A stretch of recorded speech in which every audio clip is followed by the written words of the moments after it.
आज हम leet code का जो प्रॉब्लम ऑफ द डे है उसको डिस्कस करने जा रहा हूँ मैं। ये देखिए, इस सवाल में क्या कह रहा है कि आपके पास एक एरे है जिसमें हमेशा 2n एलिमेंट होगा। n एक इंटीजर है, मतलब इवन नंबर ऑफ एलिमेंट्स होगा। n का वैल्यू 1 रख लीजिए तो 2 से गुना कर दीजिएगा, n का कोई वैल्यू रहेगा, n के किसी भी वैल्यू को 2 से गुना करिएगा तो वो इवन नंबर होगा। तो एरे का साइज हमेशा इवन होगा। तो इसको क्या करना है, पार्टीशन करना है 2 टुकड़ा में, ठीक है। So you need to divide nums into n pairs. n को पेयर में इसको कन्वर्ट करना है एरे को, ठीक है। Each elements belong exactly 1 pair and the element present in a pair are equal. तो अगर मैं व्हाइट बोर्ड खोलूँ, एक बार के लिए खोलता हूँ मैं व्हाइट बोर्ड, 1 सेकेंड टाइम दे दीजिए, थोड़ा सा वेट कर लीजिए। ये देखिए, तो n पेयर है, मतलब 2n एलिमेंट है, ठीक है। तो 2n एलिमेंट का मतलब मान लीजिए n का वैल्यू 3 रखते हैं हम, तो 6 एलिमेंट होगा। 1 2 3 4 5 6 एलिमेंट होगा इस एरे में, ठीक है। तो बोल रहा है कि तो n को पेयर बना सकते हैं, n का वैल्यू 3 है तो 3 पेयर बना सकते हैं। देखिए, 1 पेयर 2 पेयर या 6 एलिमेंट को 3 पेयर बना सकते हैं। 6 एलिमेंट है तो 3 पेयर बना सकते हैं। अब क्या करा ना कि पेयर में एलिमेंट इक्वल होना चाहिए, हर एक पेयर में एलिमेंट इक्वल होना चाहिए, ठीक है। तो हर एक पेयर में एलिमेंट क्या होना चाहिए, इक्वल होना चाहिए। अगर ये काम कर सकते हैं कि n को पेयर बना सकते हैं और हर पेयर में एलिमेंट्स इक्वल हो, तो आप ट्रू रिटर्न करिए, अदरवाइज फॉल्स रिटर्न करिए। अगर देखिए ये सब जगह जो है दोनों एलिमेंट अगर इक्वल है हर जगह हर पेयर में, तो आप कहिएगा ट्रू, अदरवाइज आप कहिएगा फॉल्स। एल से आप कहिएगा फॉल्स।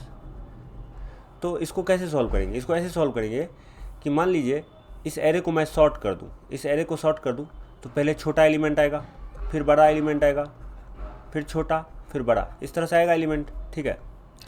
अभी क्या है ना, तो सॉर्ट करने के बाद जो एरे बनेगा ना, तो इस एलिमेंट को, इस दोनों एलिमेंट को इक्वल होना चाहिए, इस दोनों एलिमेंट को इक्वल होना चाहिए, इस दोनों एलिमेंट को इक्वल होना चाहिए और इस दोनों एलिमेंट को इक्वल होना चाहिए। तब ये एरे क्या होगा, एरे को आप पार्टीशन कर पाएंगे। क्योंकि सोचिए ना, सॉर्टेड है, तो ये अगर इससे बराबर नहीं हुआ तो आगे वाला किसी से कैसे बराबर हो सकता है, और ये अगर इससे ही बराबर नहीं हुआ तो आगे वाला से तो पक्का बराबर नहीं होगा। तो इसी ऑर्डर को पेयर इसी तरह से बनेगा सॉर्ट करने के बाद। 0th इंडेक्स का एलिमेंट पहला इंडेक्स से पेयर बनाएगा, फर्स्ट इंडेक्स का दूसरा इंडेक्स से, 3rd इंडेक्स का चौथा इंडेक्स से। तो देखिए, हमेशा देखिए 0 1 2, तो कैसे आइट्रेट करिएगा आप, किस किस इंडेक्स पर आइट्रेट कीजिएगा। 0 पे जाइएगा, पहले चेक कीजिएगा 1 के बराबर है कि नहीं, फिर 1 पे जाइएगा, फिर 2 पे जाइएगा, 0 पे, फिर 2 से 3, फिर 4 से 5, फिर 6 से 7। तो देखिए 0 पे गए और चेक किए कि 1 के बराबर है कि नहीं है, फिर 2 पे गए, चेक किए कि 3 के बराबर है कि नहीं, फिर किस पे जाइएगा, 2 के बाद 4 पे जाइएगा, फिर देखिएगा कि 5 के बराबर है कि नहीं। तो आप इस तरह से आइट्रेट करिएगा इवन इंडेक्स पे 0 से। तो आप आइट्रेशन शुरू कीजिएगा i बराबर 0 से, और हर आइट्रेशन के बाद i को कितना से बढ़ा लीजिएगा, 2 से बढ़ा लीजिएगा, तब ना आप जाइएगा 2 पे 4 पे, इस तरह से।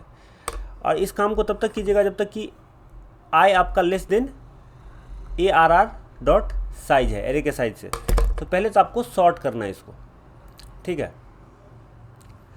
तो पहले क्या करना है, अपने को सॉर्ट करना है। तो मैंने कर दिया सॉर्ट, नम्स नाम है तो नम्स एरे को सॉर्ट फंक्शन में दिया, C++ है, और नम्स डॉट बिगिन लिखिए और इसी तरह से नम्स डॉट एंड लिखिए, ठीक है। तो ये सॉर्ट हो जाएगा, बढ़ते क्रम में सॉर्ट होगा, पहले छोटा एलिमेंट फिर बड़ा एलिमेंट। अब क्या कर सकते हैं ना, अपन एक लूप लगा सकते हैं। i बराबर 0 से शुरू करेंगे, i less than nums dot size तक जाएंगे, ठीक है। और फिर i प्लस नहीं करेंगे, i प्लस इक्वल टू 2 करेंगे, ठीक है।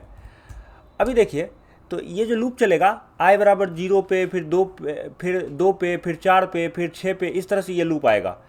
तो हम देखेंगे कि नम्स i अगर बराबर नहीं है नम्स i प्लस 1 पे, तो सोचिए ये जो आप हर इंडेक्स पे जा रहे हैं और उस हर i पे जा रहे हैं, 0 पे, 2 पे, 4 पे, 6 पे, हर इवन इंडिसेस पे जा रहे हैं, और आप चेक कर रहे हैं कि उसके अगला वाले से वो बराबर नहीं है, तो वो किसी से पेयर बना ही नहीं पाएगा, जो पेयर बना ही नहीं पाएगा सच डेट वो बराबर हो सके।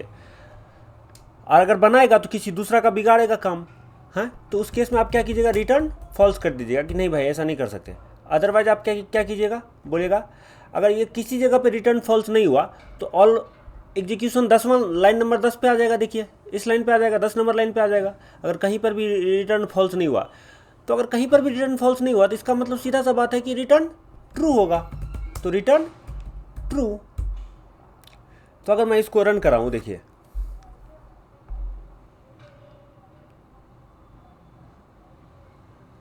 तो ये एक्सेप्ट हो गया। अब इसको सबमिट कर सकते हैं अपन।